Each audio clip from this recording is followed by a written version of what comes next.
आखिरकार ईरान ने अपना रुख थोड़ा नरम करते हुए समझौते की दिशा में कदम बढ़ा दिया है। ईरान ने मध्यस्थों के माध्यम से अमेरिका को प्रस्ताव भिजवा दिया है। इस समझौते में IRGC कमांडर्स की रजामंदी भी शामिल है। अब जरा ये जान लीजिए कि ईरान का अंतिम प्रस्ताव आखिरकार क्या है। तो हॉर्मुज अपनी शर्तों के मुताबिक हॉर्मुज पर फैसला ईरान चाहता है। हॉर्मुज के मुद्दे पर उसने बता दिया है पहले हॉर्मुज से अमेरिकी नाकेबंदी खत्म की जाए। हालांकि ये लगातार उसकी तरफ से कहा जा रहा है कि पहले आप हॉर्मुज से नाकेबंदी हटा लीजिए, क्योंकि अच्छा खासा नुकसान ईरान को इसकी वजह से उठाना पड़ रहा है। हॉर्मुज से गुजरने वाले जहाजों से टोल वसूलने का अधिकार ईरान को दे दिया जाए। वो ये भी चाहता है ब्लॉकेट तो हटाया ही जाए, इसके साथ साथ अधिकार भी उसे मिल जाए। परमाणु कार्यक्रम को लेकर के US से बातचीत कर सकता है ईरान। उसने अपनी शर्तों में बता दिया कि वो बातचीत करने के लिए तैयार है। इसमें से सिर्फ वो हिजबुल्लाह वाला पॉइंट उन्होंने हटा दिया कि हिजबुल्लाह पर हमले बंद कर दो और सुरक्षा की गारंटी दे दो। इस बार उन्होंने कहा कि हॉर्मुज से हम नाकेबंदी हटा लो और परमाणु कार्यक्रम पर हम बात कर लेंगे। ईरान के परमाणु कार्यक्रम पर 20 साल की रोक US चाहता है। हालांकि ईरान ये कहता है कि वो 10 साल के लिए अपने परमाणु कार्यक्रम को रोक सकता है, उस पर 10 साल का ब्रेक लगाया जा सकता है उसकी तरफ से। तो ये दो अहम शर्तें हैं जो उसकी तरफ से रखी गई। आर्थिक नुकसान पर वो लगातार कह रहा है कि ईरान पर लगे अंतर्राष्ट्रीय प्रतिबंध, जितने भी सैंक्शन लगे हुए थे वो सारे हटाए जाए, और इस बार भी उसने यही कहा है कि प्रतिबंधों को आप हटा लीजिए। क्षतिपूर्ति के तौर पर पहले चरण में $100 अरब की मांग ईरान की तरफ से लग दी गई है कि हमारे यहाँ पर जो तबाही आपने मचाई है उसके लिए भी भरपाई अमेरिका ही करेगा। ईरान ने इससे पहले के प्रस्ताव में अमेरिका को जो मांगे भिजवाई थी उसके 3 चरण थे, और हर चरण के पूरे होने के बाद ही अगला चरण शुरू होना था। अब वो ईरान की 3 चरण वाली मांगे क्या थी वो मैं आपको बता देती हूँ एक बार।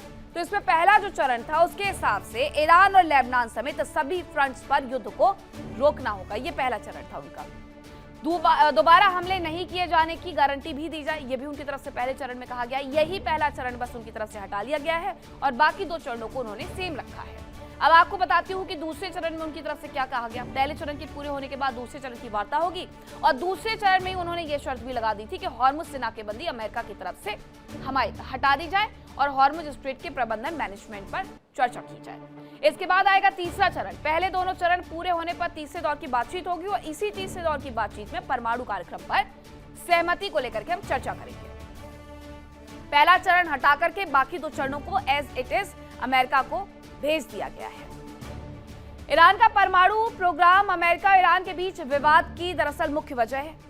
अमेरिका और इजराइल का कहना है कि ईरान के पास परमाणु हथियार नहीं होने चाहिए। अब ईरान के पास करीब 60% तक संवर्धित लगभग 440 किलोग्राम यूरेनियम है। हालांकि ईरान ये कहता है कि उसका परमाणु कार्यक्रम नागरिक जरूरतों के लिए है। सवाल ये कि अगर हथियार नहीं बनाने थे तो संवर्धन का स्तर 60% तक ले जाने की क्या आवश्यकता थी।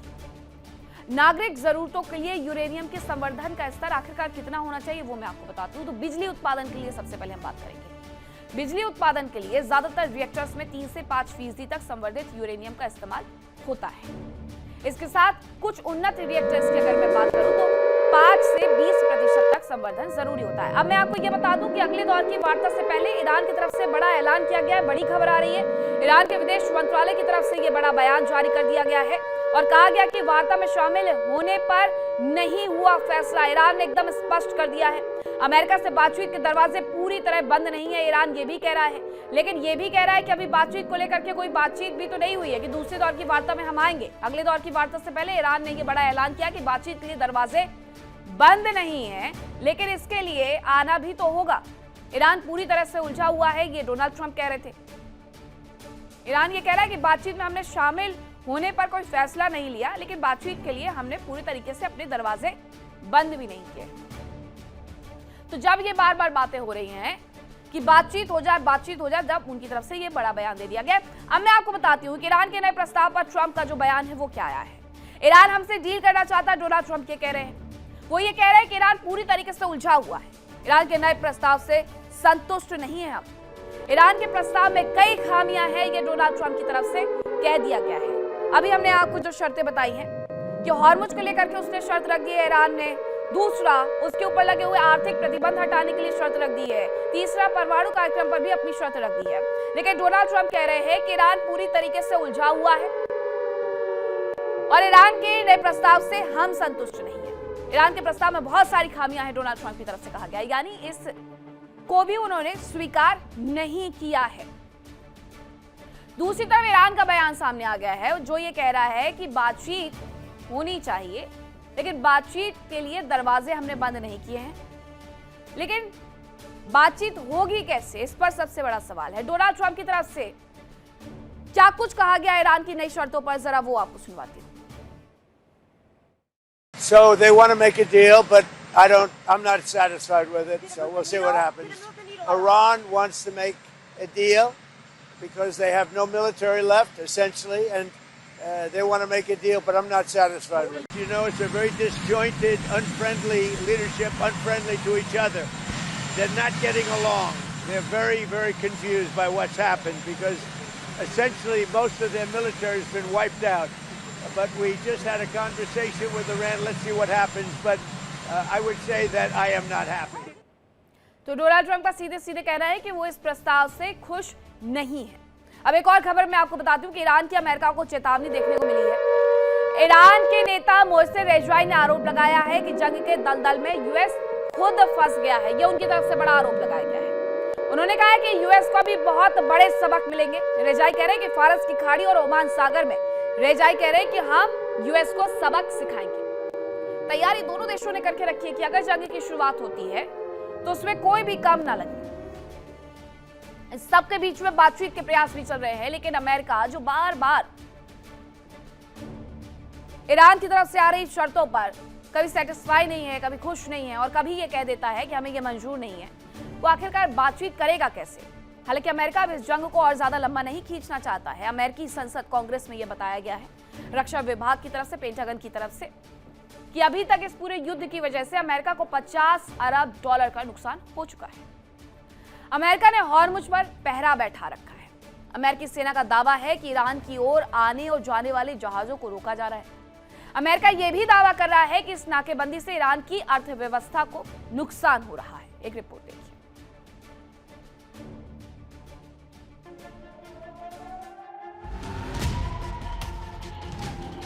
Straight of Hormuz middle east की जंग में एक बेहद अहम मुद्दा रहा है। ईरान ने हॉर्मुज पर शिकंजा कसा तो पूरी दुनिया में हाहाकार मच गया। कई देशों में ऊर्जा संकट खड़ा हो गया। पेट्रोल पंप पर ताले लटक गए। गैस के लिए लंबी लंबी कतार लगने लगी। अंतर्राष्ट्रीय दबाव से राष्ट्रपति ट्रंप भी टेंशन में आ गए।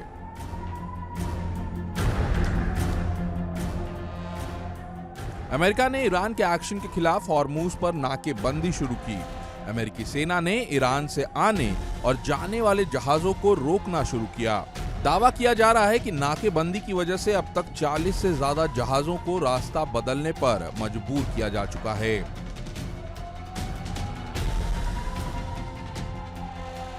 अमेरिका का दावा है कि नाकेबंदी की वजह से ईरान का तेल कारोबार प्रभावित हुआ, लिहाजा ईरान को आर्थिक नुकसान हो रहा है। पेंटागन के मुताबिक ईरान को अब तक $4.8 अरब का नुकसान हो चुका है।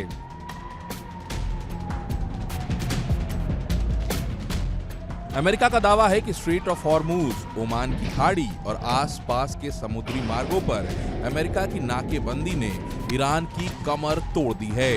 अमेरिकी नेवी ने ईरान के तेल निर्यात नेटवर्क को पूरी तरह से काट दिया है। चीन जैसे बड़े खरीदारों तक ईरानी तेल पहुंचाना बेहद मुश्किल हो चला है।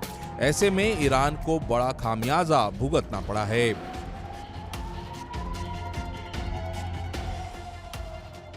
अमेरिका नाकेबंदी के जरिए ईरान के समुद्री व्यापार और ऊर्जा निर्यात को रोकना चाहता था और वो ऐसा करने में कामयाब भी होता दिख रहा है। पश्चिमी मीडिया के मुताबिक पेंटागन ने दावा किया है कि अमेरिकी नाकेबंदी की वजह से ईरान के तेल रेवेन्यू में करीब $4.8 अरब का नुकसान हो चुका है।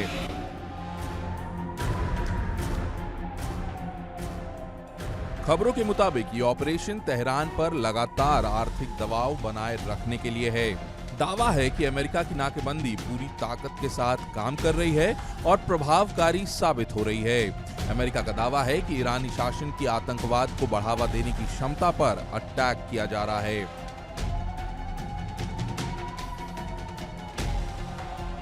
अमेरिका के ट्रेजरी सचिव स्कॉट बेसेंट ने तेहरान के शासकों की तुलना सीवर पाइप में रहने वाले चूहों से कर दी है। उन्होंने कहा कि उन्हें जमीनी हकीकत का अंदाजा नहीं है। बेसेंट ने दावा किया कि पूरी अंतर्राष्ट्रीय बिरादरी अब उनके खिलाफ हो गई है।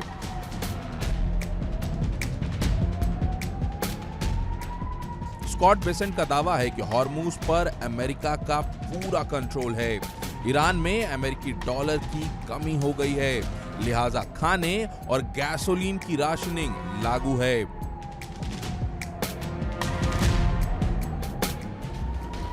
इन सब के बीच राष्ट्रपति ट्रंप दावा कर चुके हैं कि अगर जल्दी ही समझौता नहीं हुआ तो ईरान की तेल स्टोरेज क्षमता खत्म हो जाएगी। ऐसे में या तो ईरान को तेल का प्रोडक्शन रोकना होगा, जिसे दोबारा शुरू करना आसान नहीं होगा, और अगर वो ऐसा नहीं करता तो पाइपलाइन और स्टोरेज टैंक भारी दबाव से फटने लगेंगे।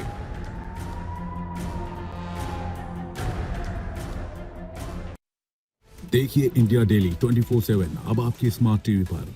इंडिया डेली मौजूद है सभी डिजिटल प्लेटफॉर्म पर लाइव और लगातार। इंडिया डेली 24/7 हर दिन राष्ट्र को समर्पित।